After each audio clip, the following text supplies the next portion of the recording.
جو نبوت کے یہ نبوت کا سورج کا لفظ میں مثال سمجھانے کے لیے کہہ رہا ہوں، ورنہ حضور کو سورج سے تشبیہ دینا بھی توہین رسالت ہے.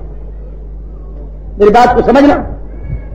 اللہ کے نبی کا یہ جو ظاہری حسن و جمال ہے، آقا کی آنکھوں کا تذکرہ کرنا، زبان مبارک کا تذکرہ کرنا، محبوب کے ہاتھوں کا تذکرہ کرنا، نبوت کے سینے کا تذکرہ کرنا، نبوت کے رخساروں کا تذکرہ کرنا، پیغمبر کے جسم اطہر کا تذکرہ کرنا، محبوب کی خوشبو کا تذکرہ کرنا، آقا کے پسینے کا تذکرہ کرنا، جس پر ہمارے علماء حضور کے خد و خال کو، حسن و جمال کو، کمالات کو بیان کرتے ہیں. اور میں نے اپنی کتاب تذکرہ محبوب کبریا میں یہ ساری باتیں تفصیل سے میں نے کھول کر لکھی ہے اور ایک ایک ادا اس میں نقل کی ہے، اور اپنی طرف سے نہیں، صحابہ کرام کی زبان سے ان واقعات کو نقل کیا ہے. یہ جتنا بھی حضور کا حسن بیان ہو، بات کو سمجھنا، یہ جتنا بھی آقا کا حسن بیان ہو، یہ حسن نبوت صحابہ کا اطراف تو ہے، صحابہ کا تصور تو ہے، صحابہ کا تخیل تو ہے کہ صدیق جتنا نبی کو سمجھ سکا اتنا صدیق نے بتایا، جتنا فاروق سمجھ سکے اتنا فاروق نے بتایا، جتنا عثمان علی سمجھ سکے اتنا عثمان علی نے بتایا، لیکن نبی کی حقیقت تک کوئی نہیں پہنچ سکتا. نہیں سمجھے میری بات پر غور سے. حسن نبوت کی جو حقیقت ہے کہ اللہ نے کتنا حسین بنایا، اس کو کوئی صحابی نہیں پہنچ سکا، یا بنانے والا جانے یا بننے والا جانے، یا اللہ جانتے ہیں یا رسول اللہ جانتے ہیں. صدیق نے جتنا سمجھا ہے اتنا بتایا، فاروق نے جتنا حسن سمجھا ہے اتنا بتایا ہے، حسان نے جتنا حسن سمجھا ہے اتنا بتایا ہے. مثال کے طور پر ایک صحابی کہتا ہے کأنہ قطعۃ من القمر، حضور ایک بات ہے پیشانی ایسے لگتی تھی جیسے چاند کا ٹکڑا. اب چاند کی کیا اوقات ہے میرے نبی کا مقابلہ کرے؟ اب چاند صحابی اپنی حیثیت سے تو تشبیہ دے رہا ہے کہ بھئی ہم چاند کو خوبصورت کہتے ہیں اس لیے میں اتنا بتا سکتا ہوں، لیکن نبی کے حسن کی انتہا نہیں بتا سکتا. ایک صحابی کہتا ہے کأن الشمس تجری فی وجہہ، ایسے لگتا تھا جیسے سورج حضور کی پیشانی میں چل رہا ہو. اب یہ صاحب سورج تک تو پہنچ سکا ہے، نبی تو حسن کی انتہا تک نہیں پہنچ سکا، اس لیے اس نے سورج سے تو تشبیہ دی ہے جہاں تک اس کی پہنچ تھی. جس کو یہ سمجھ سکتا تھا اگر سورج سے بالا کوئی اور چیز ہوتی یا اس سے تشبیہ دے دیتا. جہاں تک یہ سمجھ سکا اس نے نبی کو سمجھا. نبی کے حسن کی حقیقت کو کوئی نہیں سمجھ سکتا.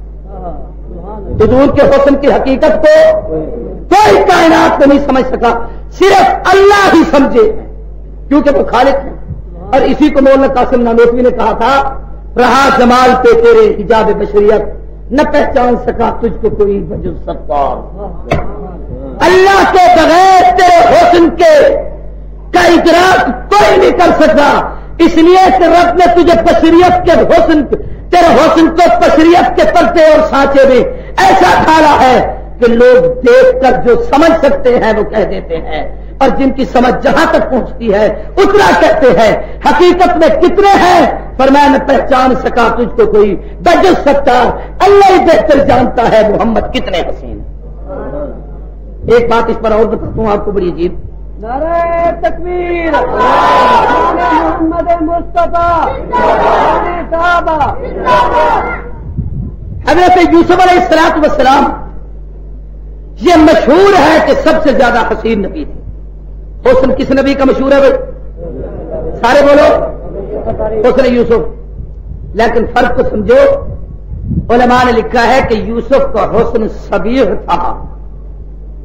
حسن صبیح، صاد با ہاں یا صبیح، حسن صبیح تھا. اور میرے محمد کا حسن حسن ملیح تھا، ملاحت. اب یہ عام آدمی نہیں سمجھ سکتا، یہ علماء بیٹھے ہیں یا جو دینی مدارس کے طالب علم عربی سمجھتے ہو ان کو میں سمجھانے کی کوشش کروں گا. کوشش آپ کر لیں تو آپ کو بھی سمجھ آ جائے گی. صباحت کا معنی ہے مٹھاس، اور ملاحت ملحن اس کا معنی ہے نمکینی.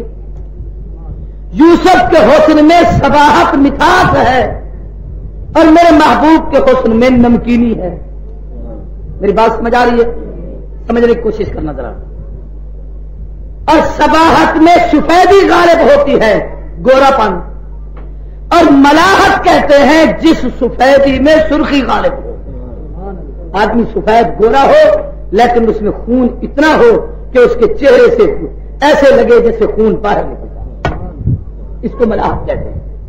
ملاحت میں سفیدی میں سرخی غالب، صباحت میں سفیدی غالب۔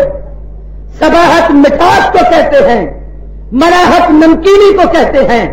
میٹھی چیز کھانے کو جی تو چاہتا ہے لیکن آدمی اکتا جلدی جاتا ہے، اور نمکین چیز کو جب کھاتا ہے تھوڑا تھوڑا کھاتا رہے وہ رچتی اور پچتی چلی جاتی ہے، جتنی کھائے اتنی تسکین ملتی چلی جاتی ہے۔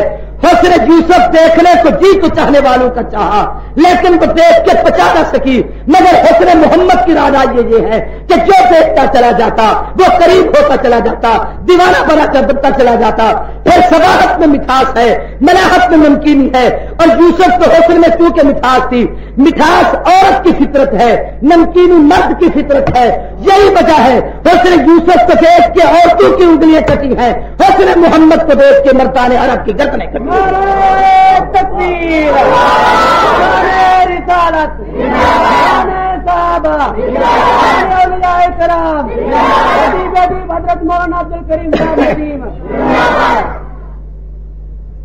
اب جس کا حسن اتنا عظمت والا ہے، میری طرف دیکھنا، اس حسن کا ادراک بھی کوئی نہیں کر سکتا، اس کو بیان بھی کوئی نہیں کر سکتا، اس کو اپنے اندر سموئے کوئی نہیں سکتا، اس لیے اس کے تذکرے تو کیے جا سکتے ہیں، اور جو اتنا حسین محبوب ہو وہ اس قابل نہیں کہ ہر جگہ پھرتا رہے۔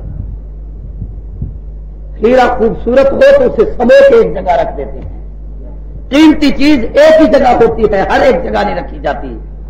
جس محبوب میں حسن اتنا ہے اللہ نے اسے اپنی جگہ پہ رکھا ہے، دنیا کو حکم دیا ہے کہ حسن محمد کو تم کیا پچا سکو گے، اس کے روزے کو دیکھ کر اس کے انوار بھی برداشت کر سکتے ہیں۔ قابل قدر دوستو، اگلی بات سمجھو جو سمجھانا چاہتا ہوں۔ اب میں یہ جو بار بار سورج کی تشبیہ دے رہا ہوں کہ رات گئی دن آیا سورج آیا، سورج سے مشابہت قرآن میں حضور کو دی ہے، لیکن ایک مشابہت میں تبدیلی کر کے سورج کو کہا ہے سراجم بہاجا، اور محبوب کو کہا ہے سراجم منیرا۔ سارے بولو سراجم منیرا۔ فرق سمجھو، سورج یہ بھی ہے وہ بھی ہے، یہ زمین کا سورج، محمد دین کے سورج، یہ اس جہان کے سورج، وہ ایمان کے سورج، یہ صبح طلوع ہو شام کو غروب ہو، وہ جس دن سے طلوع ہوا اس کو غروب بھی لاحق ہوتا، اور یہ بادلوں کے پردے میں چھپ جائے، یہ رات کے سناٹوں میں چھپ جائے، یہ درختوں کی اور میں چھپ جائے، یہ بادلوں کے سائے میں چھپ جائے، یہ پہاڑوں کے زیر سائے چھپ جائے، اور جب وہ نبوت کا سورج طلوع ہوا وہ چھپا نہیں، اس نے چھپے ہوئے خزینے کائنات میں ظاہر کیے ہیں، علم کے خزینے، معرفت کے خزینے، اللہ کی پہچان کے خزینے، کائنات میں اللہ کی نبوت کے خزینے، اپنی نبوت کے خزینے، قرآن کی تلاوت کے خزینے، اس سے دنیا کو مارا مار کیا ہے۔ یہ سورج غروب ہو، اندھیرا چھا جائے، میرے نبی روزے میں آرام کرے، تب بھی اس کی نبوت پوری کائنات کو منور کرتی رہتی ہے۔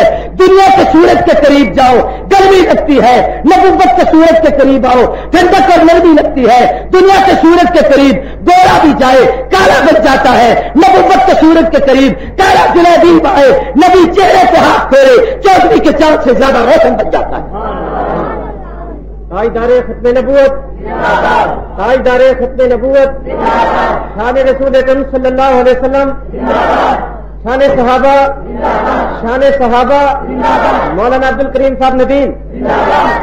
دنیا کا سورج سمجھنا خود تو روشن ہے، خود تو روشن، سارے بولو اونچی بات سے ہے، لیکن اس کی روشنی جہاں پڑے اس جگہ کو روشن کرتا ہے، اور جب ہٹ جائے تو وہ جگہ پھر ویران ہو جاتی ہے۔ محمد نبوت کے وہ سورج ہیں جو خود بھی روشن ہیں، اور اپنی روشنی سے سیاہ فاموں کو وہ روشن کیا کہ زمانے کا امام بنایا، تاجر کو صدیق بنایا، قاتل کو عادل بنایا، دولت مند کو ذوالنورین بنایا، کھیلتے بچے کو حیدر قرار بنایا، یمنی کو ابو ہریرہ بنایا، ابن عباس کو قرآن کا مفسر بنایا، کالے بلال کو مسجد نبی کا مؤذن بنا دیا۔ یہ سورج کی کشش ہے۔ پھر اس سورج کو قرآن کہتا ہے سراج بہاج، بہاج کا معنی ہے آگ، گرمی، تپش۔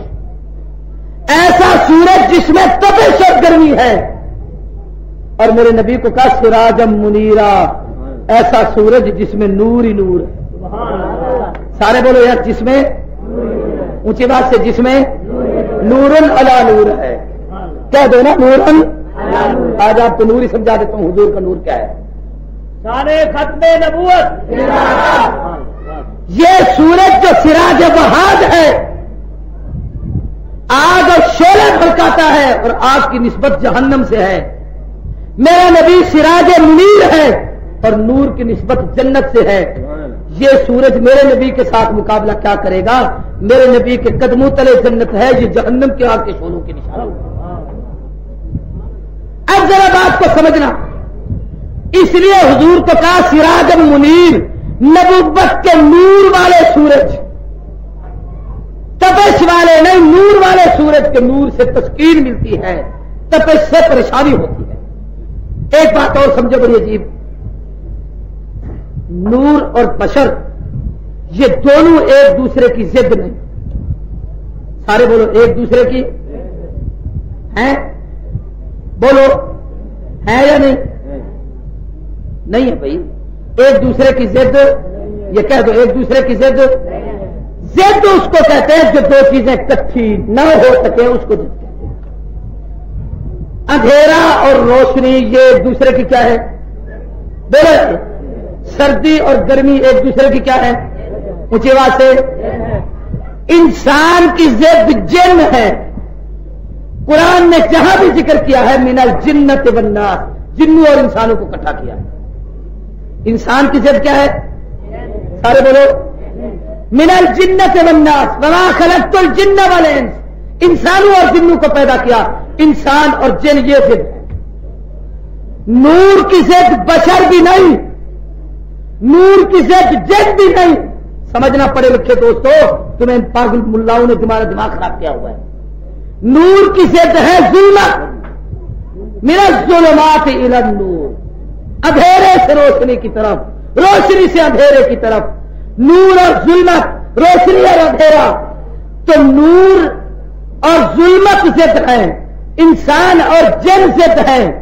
اب دو چیزیں اکٹھی بھی ہوگی کہ بشر بھی ہو جن بھی ہو، اکٹھے ہو جائیں۔ ایک ہی آدمی کو آپ بشر بھی کہیں، اس کو آپ جن بھی کہیں، یہ نہیں ہو سکتا۔ اور اسی طریقے سے دو چیزیں جمع نہیں ہوگی، یہ روشنی بھی ہو، اس روشنی کو آپ اندھیرا بھی کہیں، یہ دو میں سے ایک ہوگی، یا روشنی ہوگی یا اندھیرا ہوگی، یہ دو چیزیں اکٹھی نہیں ہو سکتی۔ جو آپس میں ضد نہ ہو ان کو جمع کیا جا سکتا ہے، ان کا جمع ہونا ناممکن نہیں۔ اب آپ غور سے ذرا سمجھیں، اگر کسی بھی دنیا کے پاگل سے پوچھ لیں، کسی عقل مند سے پوچھ لیں، کسی علامہ فہامے سے پوچھ لیں، کسی بڑے بڑے سے بڑے سکالر سے پوچھ لیں، پیغمبر انسان تھے یا جن تھے، یہ دونوں چیزیں متضاد ہیں، تم فیصلہ کر کے بتاؤ۔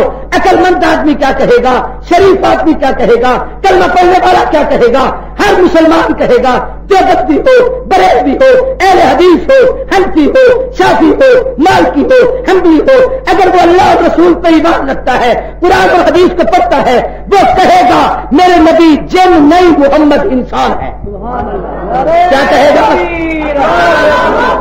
سارے بولو کیا کہے گا؟ حضور کیا ہے؟ اسی بات سے کیا ہے؟ سارے بولو کیا ہے؟ اب تک کیا بولتے ہو؟ نور کی ضد ہے ظلمت، روشنی کی ضد اندھیرا۔ نور روشنی کو کہتے ہیں، ظلمت اندھیرے کو کہتے ہیں۔ اسلام روشنی ہے، کفر اندھیرا ہے، سنت روشنی ہے، بدعت اندھیرا ہے، علم روشنی ہے، جہالت اندھیرا ہے۔ اب دنیا کے کسی آدمی سے پوچھے، دیوبندی سے پوچھو، بریلوی سے پوچھو، حدیث سے پوچھو، کسی مکتب فکر کے آدمی سے پوچھو، حضور نور ہے یا ظلمت، روشنی ہے یا اندھیرا، تو کیا کہو گے؟ اونچی بات سے عربی کا لفظ کہو، کیا کہو گے؟ کیا ہے؟ نور ہے۔ سارے بولو کیا ہے؟ اونچی بات سے کیا ہے؟ اور سارے بولو کیا ہے؟ نور ہے۔ اب بات سمجھو، انسان بھی ہیں اور کہہ دو یار، انسان بھی ہیں اور بھائی نسل میں انسان ہے اور نبوت کی اصل میں نور ہے۔ اب یہ دو چیزیں اکٹھی ہو